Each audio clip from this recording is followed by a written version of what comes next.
Hi, it's Tim Hagen from Progress Coaching, and welcome to another episode for the Coaching Conversations podcast. Now, we are on Stitcher, we are on iTunes, and multiple different channels. Please check us out. Now, one of the things that you'll get out of our podcast episodes is a lot of content, a lot of strategy. It's not fluff, it's not concept, yet we really want you to engage with the content and let us know your feedback. If you have any questions, feel free to reach out to us. If there's topics you'd love to have us address, we would love to share them with you. Let us know your impact and let us know your feedback. You know, one of the things I love about coaching and inquiring and asking people questions and learning, you learn what's possible. I remember many years ago when I was at IBM, I always got up early. I always went in and did I would say during my college internship, the grunt work. And I have to share this. I have developed that habit. I kept that habit. I still have that habit till this day. I was working out today at 5 a.m. I started my day at 6. By 3 o'clock, I've got a full day in, but I've got a large part of my day left over. So when you think about what's going on in the work world, you hear these things about, we need to go to the 4-day work week. I want to share with you a story as I was discussing with someone my philosophy. So I've started to take off Fridays. I leave Mondays for development day, and I tell my people who I work with, my team, hack everything you can in between Tuesday and Thursday for me. If we need to use a Friday or Monday, I'm cool with that, but I don't want it to become the norm. And it has given me so much time back in relaxation, which I don't typically do very well. So I was telling this guy about it, and he said, well, you know what I do? And he works for an organization. He is a supervisor company, and he does work at a manufacturing services company. And he was telling me, he said, I start at 6 and I end at 2. And I work another job from 3 to 11. Now, these aren't jobs. These are career jobs.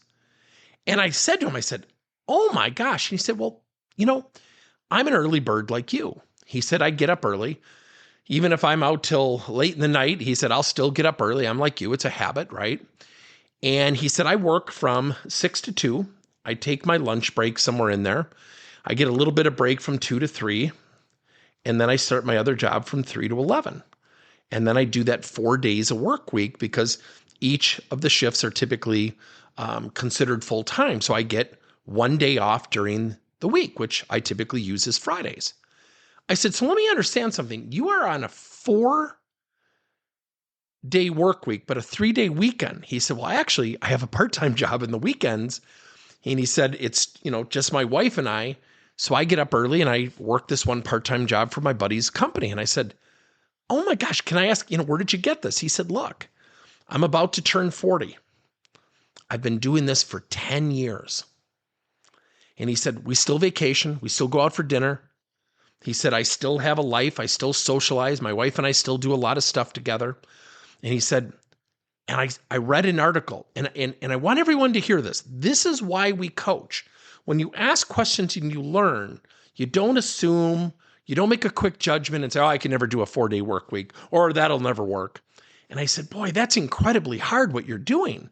He said, what I'm basically doing is living off of one of those jobs. And all of a sudden I had this aha moment. And I sat there and I said, so the other job, you must just max out your 401k. And he said, oh, I do in both. He said, I still live off the first job. My wife works. Now she works a normal 8 to 5 and she understands. He said, we talk every single day. When I get a break, we talk. And he said, I feel like we maximize our time. And I said, I have to ask you, I get what you're doing, but where did it come from? And he said, I saw parents, saw them work. I saw them do all these things until they were 60. And then my dad got sick and he never got to enjoy retirement. Now, ironically, I just turned 60. So I sat there and I said, boy, that's interesting. So what's the strategy? And he said, I'm about to turn 40. I've been doing this for 10 years.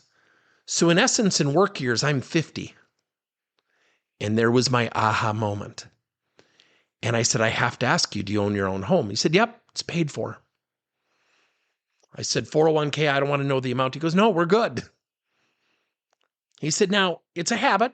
I like working, but will I do two-day jobs every single day? No, of course I won't. He said, but it really, really hit me that I thought, you know what? When I'm 30, I'm going to do this for 10 years. I'm not going to be extravagant. I'm not going to go out and buy vacation homes. I'm not going to buy these, $60,000, $70,000 cars. I'm going to enjoy my life. I'm going to enjoy my friends. I'm going to enjoy my wife. And here he is when he's turning 40. And I said, I have to ask you, what has that positioned you to do? He said, I could retire right now. He said, I'm not going to, but I could. Now, I want to also share with you a young lady that I met in New York who was telling me that she wanted to retire when she was 40 as well. I said, what are you talking about? She said, well, my husband and I own a bunch of duplexes. And I said, oh, how many do you own? Now, I own 2 or 3 at one point. I'm thinking, how many does she have? She's much younger. She said, oh, we have 21. And every year we paid a chunk of the principal down. She said, by the time I'm 40, we will have a couple $1 million of real estate and a residual income, and we'll never look back. And I said, wow. I said, where did you get this insight? She said, my dad owned real estate. So the reason I'm sharing this is, this isn't about retiring early, but it's about doing things differently. I would never think to go a hard 4 days a week. Now, from 6 to 11 o'clock at night. Now, I want to share this with you. The funny thing is I already do. Yet it's one job, yet he's doing 2 jobs, getting paid twice. He has doubled his salary. He negotiated 4 days for each company. He doesn't let him go on. He said, I need that day. It really rejuvenates me. He said, my wife will work and do the same thing, and we get days off. I just sat there and I said, wow, that is so cool. And he said, I have total financial control and freedom. He said, now when I'm in later years, I can live off of that savings. But he said, I wanted to do something different. I didn't want to wait. I thought, how do I maximize this? Here he is. These are not low-end jobs either. These are leadership positions. Now, someone might be listening to this saying, there's no way I would do that. Then don't. Yet it shows you, though, we can look at things differently. I'm a big fan of the 4-day work week. I really am. As long as we leverage those 4 days.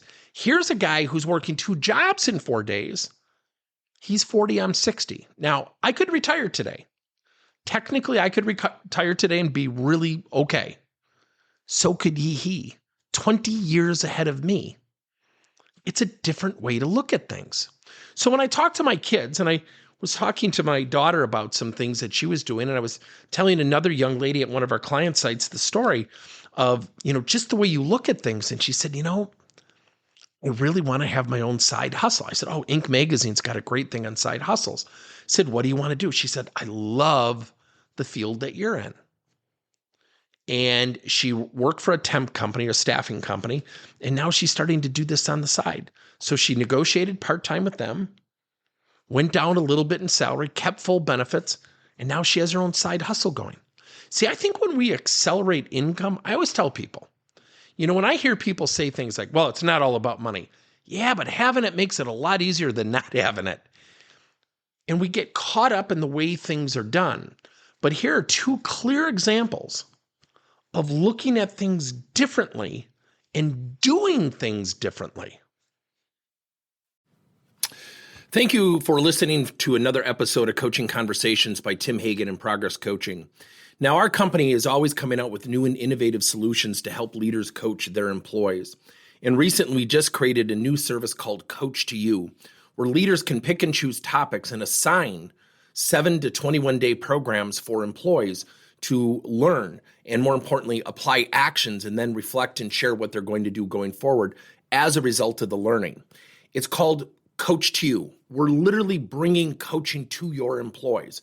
If you're intrigued, we'll have a link in each one of our episodes where you can get more information. And again, thank you so much for listening to another episode.